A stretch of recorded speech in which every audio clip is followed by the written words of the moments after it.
निवासी इंद्रानी मिश्रा ने कुल्टी वार्ड संख्या 60 में मतदाता सूची खंगाली। कुल्टी ब्लॉक महिला तृणमूल अध्यक्ष और आसनसोल नगर निगम मेयर परिषद सदस्य इंद्रानी मिश्रा ने आज सुबह 10 बजे आसनसोल नगर निगम के नियामतपुर वार्ड नंबर 60 के विभिन्न बूथों की मतदाता सूची को स्कैन किया। इस संबंध में उन्होंने कहा कि मुख्यमंत्री के निर्देश पर यह कार्यक्रम पूरे राज्य में चलाया जा रहा है। उनके मुताबिक कुल्टी में वोटर लिस्ट को भी नुकसान पहुंचाया जा रहा है। कई फर्जी वोटर हैं जिन्हें कोई नहीं पहचानता।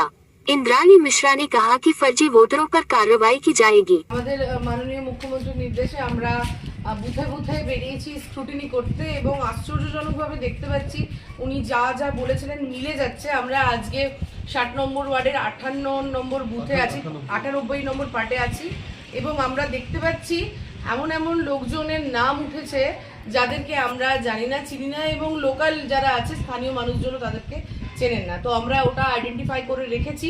গতকালও আমরা অন্যান্য যে পার্টগুলোতে গেছিলাম, প্রত্যেকটা বুথেই আমাদের কিছু কিছু এরকম অজানা অচেনা মানুষ হঠাৎ করে চলে এসেছে, এরকম আসছে। আমরা সেটা ভেরিফাই করছি। আমরা পরবর্তীকালে যা যা ব্যবস্থা নেব, তিনি যদি এখানকার স্থায়ী বাসিন্দা হন তাহলে অলওয়েজ ওয়েলকাম, কিন্তু যদি শুধু ভোটের জন্য এসছে তাহলে এটা আমরা প্রতিবাদ করব।